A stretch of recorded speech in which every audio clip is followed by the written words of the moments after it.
Magandang araw mga kaibigan. Pag-usapan natin ang post ni Director Daryl Yap, open letter niya kay Miss Eden Santos.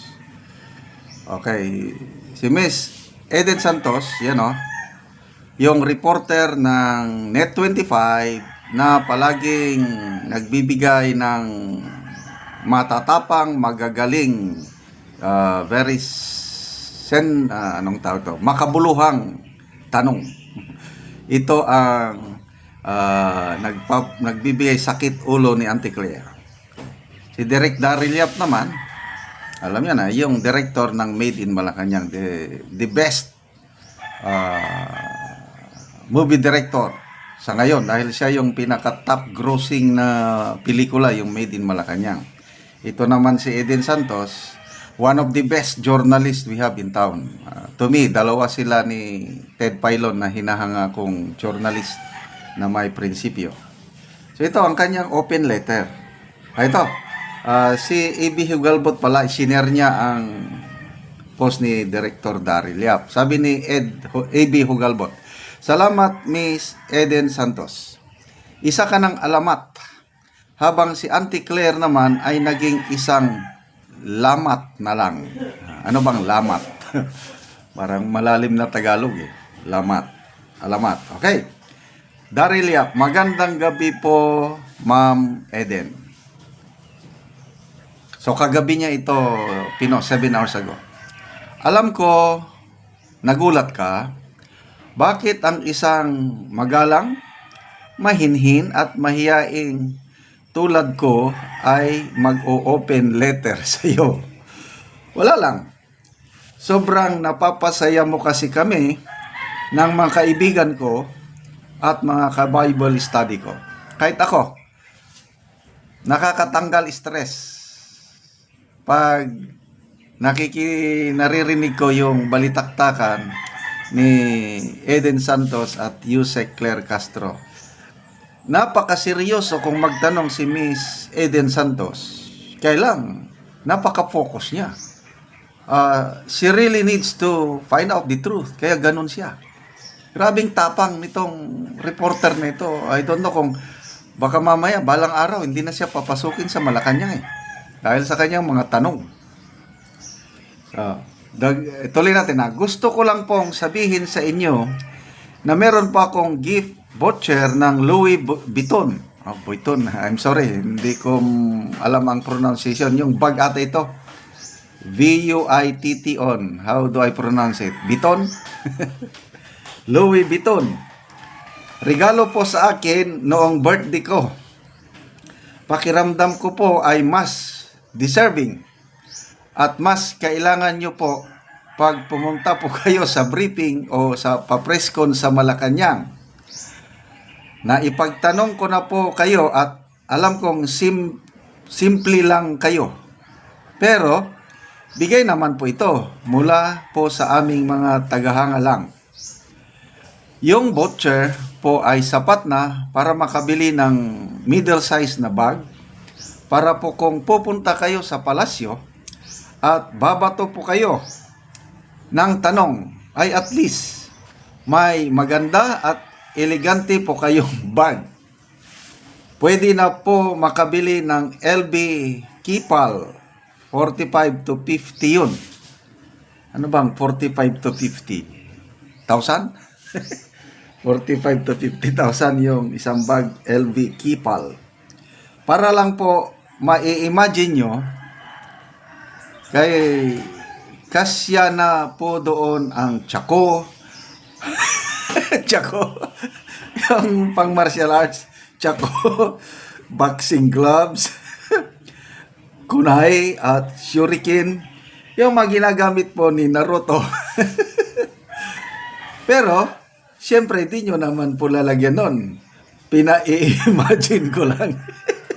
Wala talaga itong si Direk Daryl Yap. Very fertile ang imagination. Salamat po. At may tulad po ninyong alagad ng media. Ito na po. Dito na po tayo bibilib kay Miss Santos. Salamat po at may tulad po ninyong alagad ng media na nagtatanong at nakakakuha ng mga nakakatawang sagot na nagbibigay sa amin ng aliw habang dinuduraan namin ang mga cellphone namin. Kung interesado po kayo, PM nyo lang po ako. Samahan ko rin kayo sa LV Ma'am. God bless, Darrell. Okay. Ano? So, ano kaya? Magre-respond kaya si Miss Eden Santos? Simpleng tao lang pala siya. May nagtanong, ano bang background ni Miss Santos? Nabasa ko sa comments. Sabi, professor daw siya dati sa University of Era, yung, di ba, may university ng Iglesia ni Cristo. Professor siya doon bago siya naging journalist. So, ibig sabihin, matino. Professor matalino. Okay, so, magbasa tayo sa mga comments.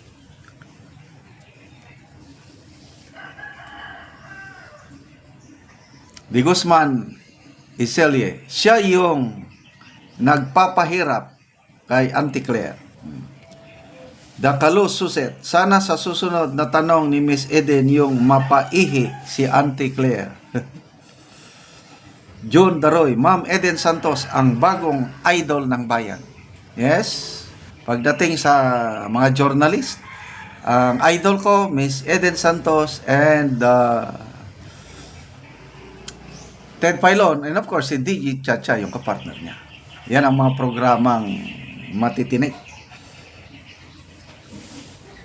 Jaime Ribano, the only mainstream media who stand for what is just and right is Napi Salute, Ma'am Eden Santos, and we're very proud of you.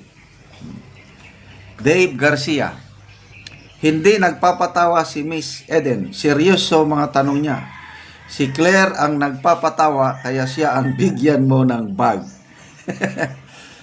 Loredo Dong Albior, katotohanan at seryosong mga tanong, ngunit nakakaaliw na sagot. Keep the good job. Patuloy kami na natutuwa.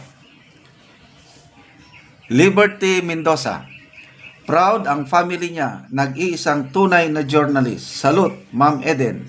Yan ang binabantayan ko sa presscon. Nag-iisa na lang siya kakampi ng taong bayan na punong-puno ng sama ng loob every time bumuka ang bibig ng undersecretary. Mo Zaharta, si Ate Eden ay matalino at matalas magtanong sa katotohanan, samantalang si Ate Claire nagiging boba sa mga kasagutan niya. Eden Santos, you're one of the best journalists. Kudos sa iyo. So, asa na yung... Basta yung nabasa ko, ano bang background niya? So, yun, professor siya sa University of Era. Basta professor, si Ma'am Eden Santos, kaya matalino. Okay.